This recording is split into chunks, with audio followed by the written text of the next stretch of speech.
Assalamualaikum warahmatullahi wabarakatuh. Perkenalkan, nama saya Siti Ropiko, mahasiswa Universitas Pelita Bangsa, jurusan Manajemen Fakultas Ekonomi dan Bisnis, dari kelas weekend C8. Di sini saya akan sedikit membahas tentang penyebabnya kebangkrutan PT Tupperware. Yang kita semua tahu kebangkrutan Tupperware dipicu oleh kombinasi Brand Tupperware resmi menyatakan bangkrut. Perusahaan brand ini telah resmi menyatakan bangkrut dan mengajukan perlindungan kebangkrutan. Manajemen mengatakan telah mengalami kerugian yang meningkat karena permintaan turun drastis. Perusahaan tersebut dilaporkan memiliki utang sebesar 812 juta dolar Amerika atau setara 12,4 triliun rupiah. Untuk melunasinya, utang itu ditawarkan dengan harga murah ke investor. Para investor akan menyita aset Tupperware sebagai ganti pinjaman. Untuk menjaga kekayaan intelektual mereka, Tupperware mengajukan perlindungan kebangkrutan. Presiden dan CEO Tupperware Brands Corporation, Laurie N. Goldman, mengatakan bahwa mereka akan meminta izin pengadilan untuk memulai proses penjualan bisnisnya dan ingin perusahaan terus beroperasi selama proses kebangkrutan berlangsung. Tupperware sendiri sempat mengalami lonjakan penjualan selama pandemi karena tren banyak orang memasak di rumah, namun hal itu tak banyak membantu. Kenaikan biaya bahan baku, upah, dan biaya transportasi bisa menggerogoti margin keuntungannya. Perusahaan Amerika Serikat yang terkenal karena menjual wadah penyimpanan yang terbuat dari plastik ini telah berkiprah selama hampir 80 tahun dan produk-produknya digunakan secara luas di Indonesia. Beberapa faktor, termasuk dampaknya pandemi yang memperlambat penjualan model bisnis yang mengandalkan secara langsung.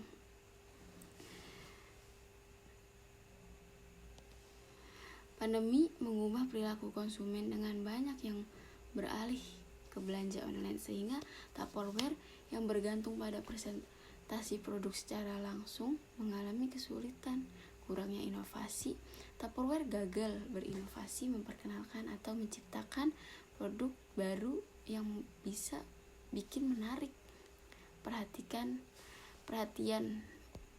Maka dari itu penyebab dan kehilangan daya saing. 53% yang diambil dari video. 53% responden lebih memilih yang lebih murah, apalagi sejak pandemi. Dari sisi harga, Tupperware juga kalah saing. Maka pada beralih ke injection yang produknya tidak setebal Tupperware, tapi memiliki harga yang lebih murah. Dari sisi bahan baku juga Tupperware menggunakan bahan yang lebih aman untuk digunakan, tidak banyak campuran. Tentunya lebih bagus dong. Dan strategi marketing juga Tupperware hanya menggunakan strategi lama, tidak update mengikuti zaman, model-model atau desain yang tidak ganti. Sedangkan yang dibilang pesaing Tupperware ini, dia memiliki banyak desain-desain baru dan harga jauh lebih murah. Jadi dari sini kita dapat menyimpulkan kejadian ini menggarisbawahi pentingnya adaptasi dan diverifikasi dalam strategi bisnis. Tupperware perlu mengevaluasi model bisnisnya untuk bisa bertahan di pasar yang terus berubah-ubah. Dan kita semua tahu, kalaupun dari daya pembelian itu, dari daya saing ini semakin menurun, maka di pasaran juga akan semakin anjlok. Perusahaan juga akan semakin mengalami keturunan. Maka dari itu perusahaan sedikit rugi dan ia mengambil sedikit utang atau pinjam ke suatu negara, yaitu Amerika Serikat. Dan sedangkan perusahaan ini terus menurun. Maka dari itu kita semua tahu bahwa perusahaan ini tidak akan berdiri dengan lama dengan tidak ada perubahan dari cara marketingnya sendiri. Padahal dari sisi bahan atau produk itu, Tupperware juga menang dari kualitasnya. Lebih tebal, bahannya aman digunakan, kualitasnya baik pokoknya, daripada bahan yang lebih murah tapi kualitasnya rendah. Tapi karena harganya yang begitu tinggi melonjak, Sedangkan kita sedang mengalami pandemi saat itu, mengalami keturunan drastis ekonomi di Indonesia ini, yaitu sangat berpengaruh terhadap lingkungan kita. Dan dari apa yang istimewa dari Tupperware, mari kita lihat perbedaan dari gambar berikut.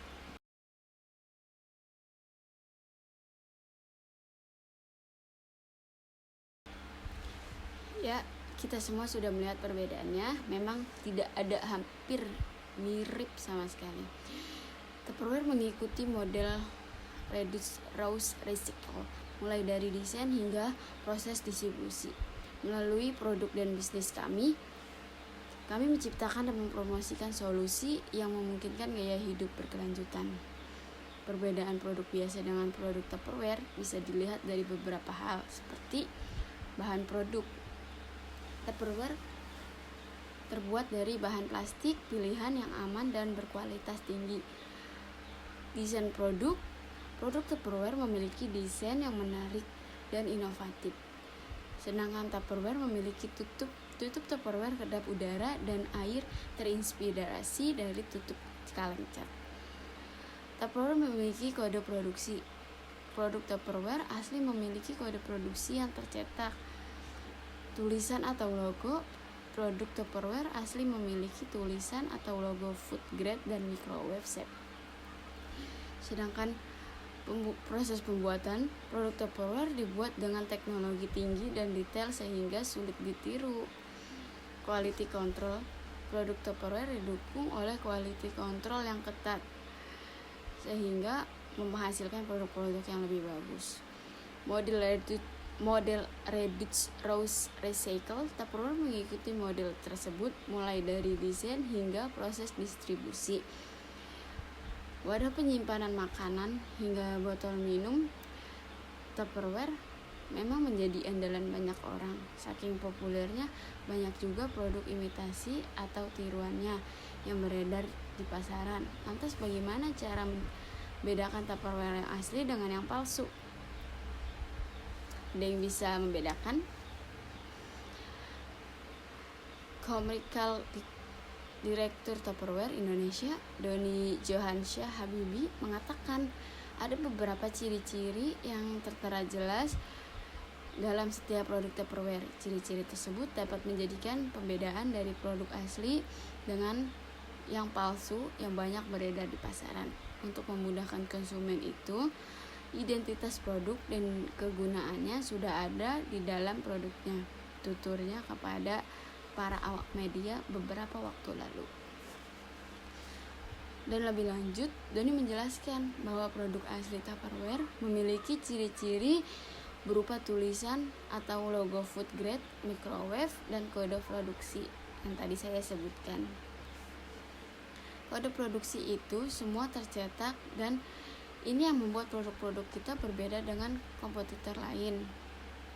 Ini semua food grade microwave, tapi keterangan microwave pasti ada di bagian dasarnya. Jadi itu yang paling gampang membedakan tambahannya. Perusahaan produsen wadah makanan seperti Tupperware resmi mengajukan keberangkutan Chapter 11 pada 17 September 2024. Beberapa faktor berkontribusi pada keberangkutan ini. Tupperware antara lain dengan adanya penurunan penjualan setelah pandemi COVID-19. Produk Tupperware kalah saing dengan kompetitor yang lebih murah dan ramah lingkungan. Utang yang menumpuk dengan perkiraan utang mencapai $770 juta atau setara 12 triliun pada akhir September 2023. Lonjakan tersebut biaya operasional saham Tupperware terus anjlok dengan penurunan nilai saham hingga 90% pada tahun 2023. Model penjualan langsung yang pernah menjadi kekuatan utama Tupperware mulai kehilangan relevansinya di era e-commerce. Tupperware bangkrut setelah 78 tahun berdiri, punya utang 12,4 triliun. Ini menarik nih. Brand kesukaan mama. Soalnya kalau kamu ngilangin Tupperware punya emak, pasti nama kita juga hilang dari kartu keluarga. Tapi seriusan, masa sih Tupperware yang legend itu bakal bangkrut? Sama-sama Kompas dan CNBC. Dari dulu kita udah terbiasa nyebut tempat makanan kayak gini sebagai Tupperware. Padahal Tupperware itu nama merek. Produknya itu kayak tempat makan, botol minum, toples, dan sebagainya. Jadi nggak semua tempat makan begini namanya Tupperware. Sama kayak Toa, Tip X, Odol, itu semua juga nama merek. Nah, perusahaan Tupperware ini ternyata udah 78 tahun umurnya. Dan kelihatannya penjualannya berkurang. Bahkan utangnya ada sekitar 12,4 triliun. Makanya mereka ngajuin kebangkrutan. Netizen komen, padahal garansinya seumur hidup. Lagian awet banget, jadi nggak beli-beli lagi emak gua. Kalau bangkrut karena barangnya terlalu awet itu kocak sih. Tapi kelihatannya ini semua cuma terjadi di Tupperware versi Amerika. Kalau yang versi Indonesia, semuanya masih aman. Nggak ada masalah, bahkan garansinya masih seumur hidup. Ini statement dari manajemen Tupperware Indonesia. Berarti emak-emak nggak perlu khawatir nih. Kalau kamu gimana? Emak kamu punya Tupperware juga nggak? Tupperware dan beberapa anak usahanya mengajukan permohonan kebangkrutan akibat penurunannya produk dan kerugian finansial yang terus meningkat. Pada Selasa 16 September 2024, langkah ini diambil setelah berkurangnya permintaan produk-produk Tupperware oleh pasar dan kerugian finansial yang membengkak. Tupperware kembali menghadapi kesulitan setelah pandemi COVID-19 berakhir. Selama pandemi, bisnis Tupperware sempat mengalami peningkatan berkat tumbuhan usaha produksi makanan rumahan yang membutuhkan wadah makanan seperti Tupperware. Tupperware mewarna-warni, namun setelah pandemi, kenaikan biaya bahan baku plastik, resin, tenaga kerja, dan pengangkutan menyebabkan margin keuntungan Tupperware menurun. Lalu apa yang menjadi penyebab Tupperware mengalami kebangkrutan? Banyak faktor yang dapat menyebabkan sebuah perusahaan bangkrut. Dalam pengumuman resmi terkait pengajuan kebangkrutannya Tupperware sebagai berikut menyebutkan bahwa kondisi ekonomi makro yang menantang sangat mempengaruhi keuangan mereka saat perusahaan berbincang tentang kondisi ekonomi makro. Yang dimaksud adalah faktor-faktor besar yang dialami banyak perusahaan seperti kenaikan biaya akibat inflasi suku bunga tinggi serta kekurangannya keinginan konsumen untuk membeli barang-barang yang dianggap tidak esensial. Faktor pertama yang sangat besar pengaruhnya pada kebangkrutan Tupperware itu kurangnya pasar daring.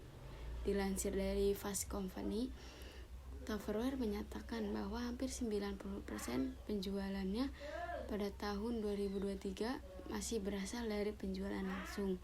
Angka ini cukup tinggi, terutama meningkat e-commerce. Sudah ada sejak tahun 1990-an.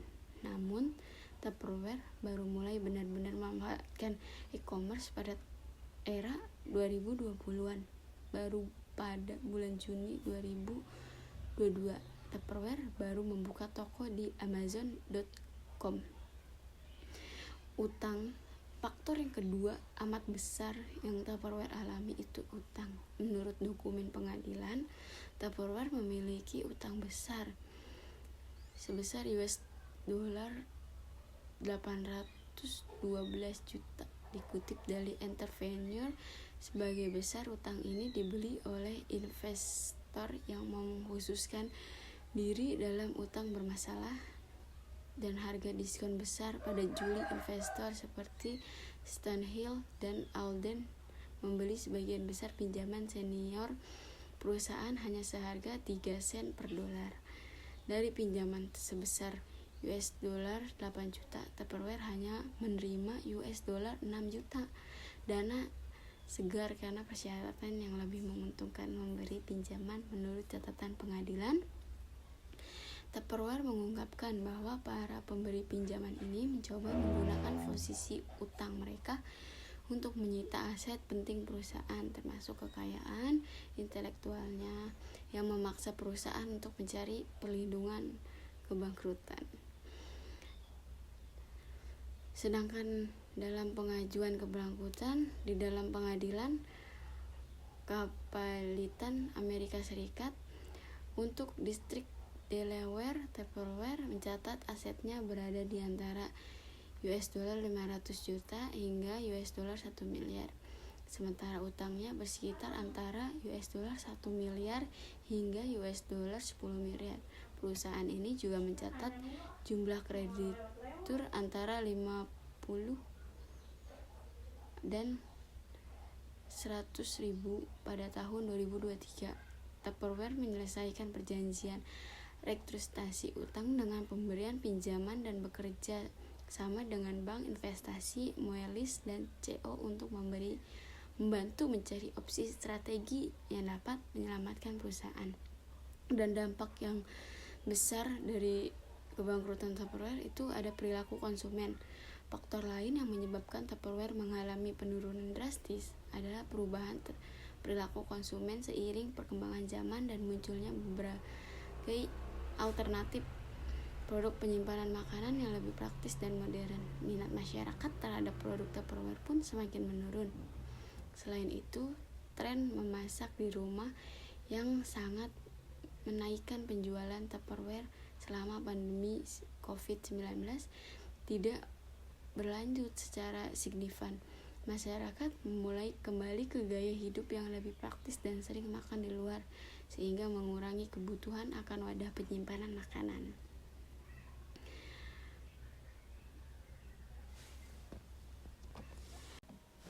Keuangan perusahaan disebut memang bermasalah akhir-akhir ini. Hal tersebut juga disambungkan kerugian kronis yang meningkat imbas buruknya permintaan beberapa tahun belakangan.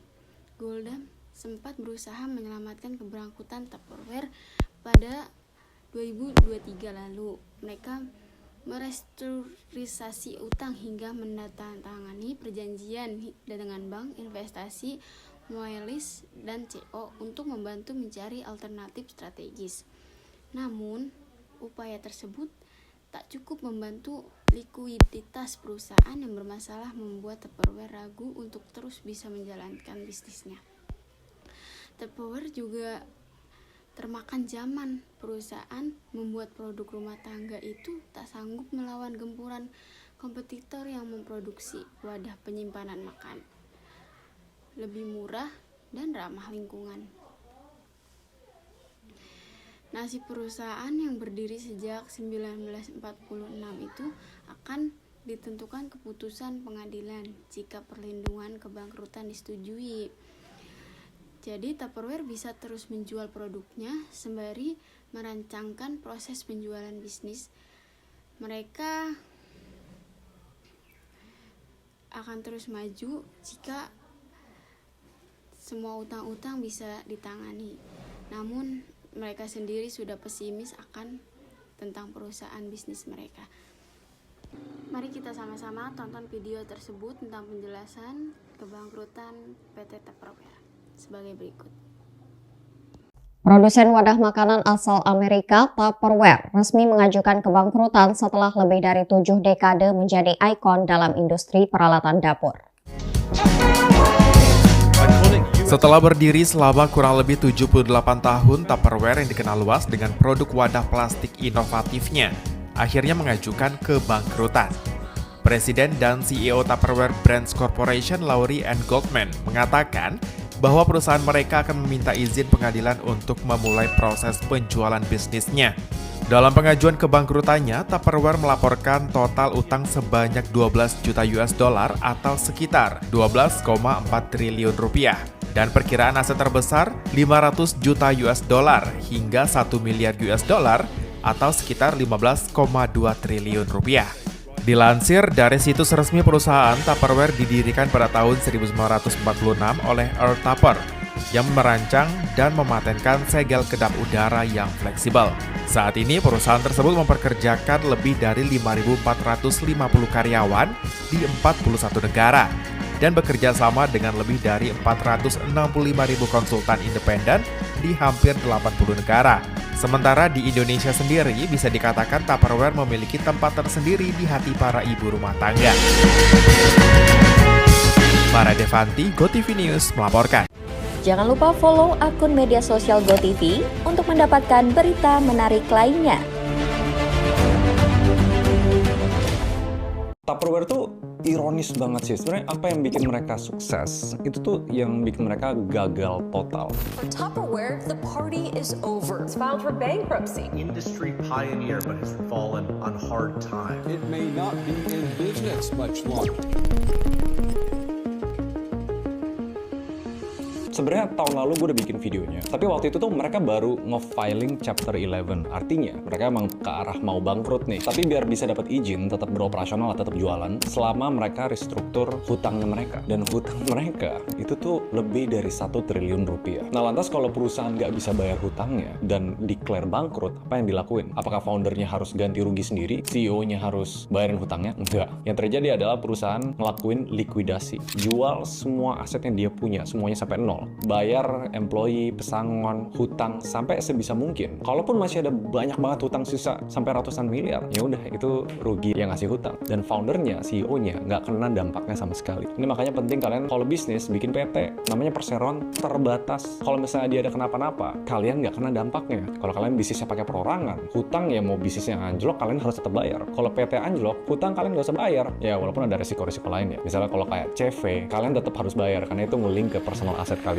Agak off topic tapi biar kalian lebih ngerti aja. So, kita mikir dong, kenapa brand segede Tupperware yang udah lahir dari tahun 1946, bener-bener setelah Perang Dunia Kedua, yang kalau kalian tahu asal-usulnya sebenarnya, karena foundernya, Tupper, yang backgroundnya seorang chemist, itu misinya mulia. Dia mau bikin packaging yang bisa tahan lama, karena dari dulu, apalagi di zaman-zaman perang ya, mereka tuh pakai kotak-kotak yang setelah berapa kali pakai tuh dia buang. Dan itu gila inovatif. Bener-bener pionir. Tapi fast forward ke 2024, brandnya nggak relevan. Dan tau nggak alasan paling gede kenapa mereka mau orang terhebat di dunia pun masuk ke jadi CEO-nya atau jadi investornya? Mereka nggak bakal bisa bangkit lagi, tau nggak kenapa? Karena mereka nggak subscribe.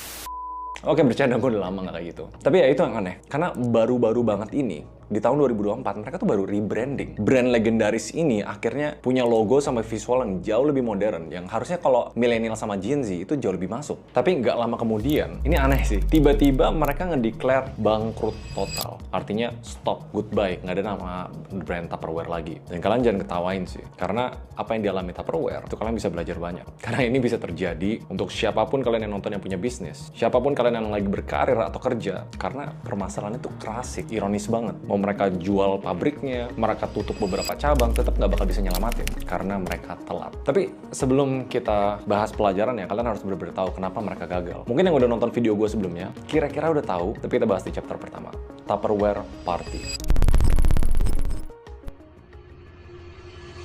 Jadi gini, kalau misalnya kita bikin produk yang inovatif banget, susah untuk kita jelasin ke orang. Butuh pendekatan personal. Dan waktu itu, dari awal Tupperware tuh nganut bisnis model yang namanya direct selling. Kalau zaman sekarang ya, emak-emak disuruh jadi reseller, jelasin ke teman-temannya, nih produknya bagus, bisa lihat langsung demo ya. Terus mereka langsung bisa jualan on the spot. Dan itu works banget. Kalian tahu kenapa MLM di Indonesia tuh works banget ya? Karena itu. Produk-produk yang susah untuk dijelasin harus secara personal kita kasih tahu ke mereka sampai mereka mau beli. Dan ini berjalan sampai berpuluh-puluh tahun. Kalau kalian lihat track record CEO-nya, kebanyakan tuh dari perusahaan yang punya background direct selling. Itu yang bikin mereka sukses dan itu yang bikin mereka gagal. Tepatnya di Nah, tipe direct selling ini, pas semuanya pandemi, mau itu PSBB, mau itu PPKM, mau itu fufu-fafa, intinya kita nggak bisa ketemu orang. Dan di saat itu tuh bener-bener parah banget. Pas mereka mulai masuk ke online, itu udah terlalu telat. Hutangnya udah membengkak, operasionalnya mahal, dan sampai sekarang belum sukses ngepenetrasi online. Karena sehebat-hebat atau segede apapun marketing budget mereka, yang tinggal di online itu pasti targetnya ke anak muda. Itu bedanya. Telat dan marketing nggak sesuai dengan target customer-nya. Nah, tapi poin kedua, itu yang memperparah situasi. Karena targetnya anak muda, mau nggak mau bisnis model yang direct selling udah nggak works, harus masuk online. Produknya utangnya mereka itu nggak berhasil inovasi sama sekali. Salah satu premis yang bikin mereka sukses banget karena mereka perusahaan packaging yang pakai plastik saat itu. Murah, tahan lama, tapi di zaman sekarang kalau kalian lihat kompetitor-kompetitor, udah lebih banyak yang pakai kaca, stainless steel, silikon. Nah ini inovasi yang dilakuin sama banyak banget kompetitor. Mereka udah kepepet duit, mindset inovasinya nggak ada.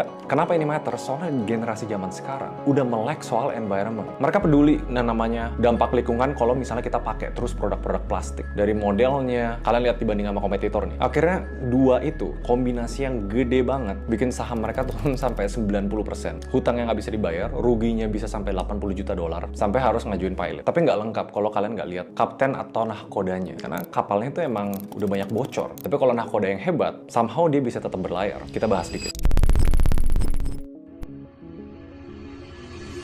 Jadi sebenarnya CEO paling lama itu 20 tahun dari sebelum tahun 2000-an. Backgroundnya direct selling.